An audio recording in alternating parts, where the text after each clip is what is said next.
Earlier this year, Manon Davies spent a week in a hospital ward taking frequent doses of antibiotics and giving blood and urine samples. But Manon wasn't sick. In fact, she was in perfect health.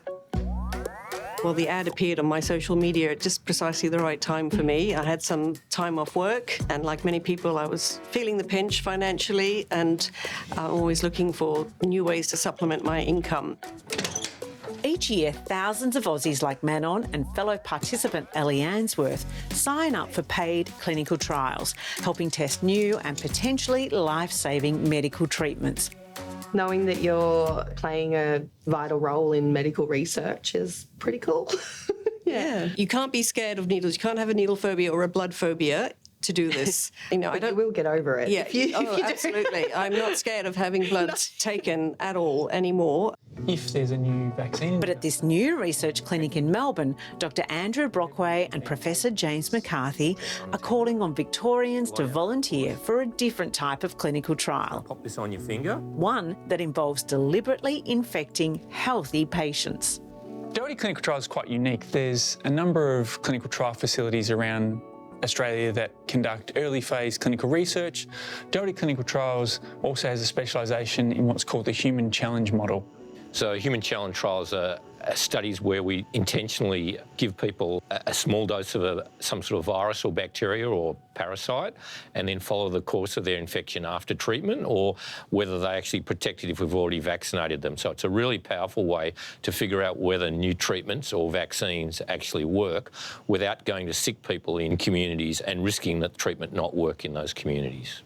Future guests in this carefully contained facility, the first of its kind in the Southern Hemisphere, could intentionally be infected with anything from the flu to malaria and even gonorrhea.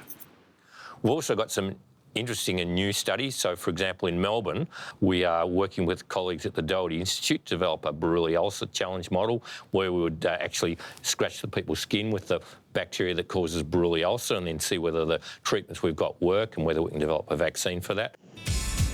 As strange as it sounds, these types of studies have been conducted overseas for decades.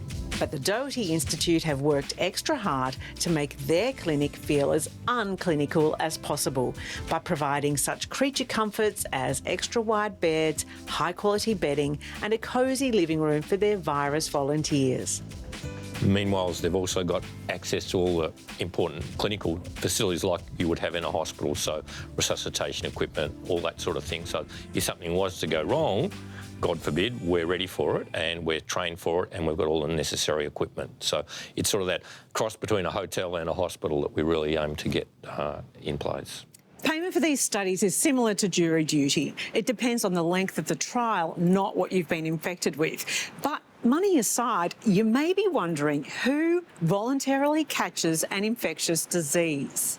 My name is Matthew Beagle. I live in Baltimore, Maryland in the United States. Over the past few years, Matthew has signed up for not just one, but two of these studies, raising his hand for a dose of the mosquito-borne Zika virus and the deadly Shigella bacteria. For the Shigella vaccine study, they had little shot glasses with the Shigella bacteria in liquid, and so we just kind of took the drink of the Shigella.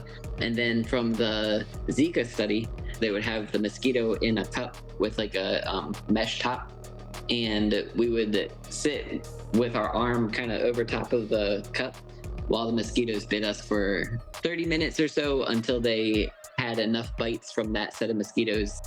I did experience diarrhea, headaches, and maybe some type of light sensitivity. We have the resources to be able to conduct these trials safely. And if I can use my body for science to be able to help people in maybe third world countries that don't have as many resources, then I think it's completely worth it. And then also you get some money on the side as well. This is a really important thing to understand, that the ethics involves, first of all, experts in the area on an ethics committee reviewing what you're planning to do and giving an opinion that it's safe. And then also that the people coming into the study have been reassured that it's safe, but also they've given you permission to do that. So it's really that informed consent process, which is critical. So it's really important to understand that all the challenge trials we will do at Doherty Clinical Trials are going to have full treatments.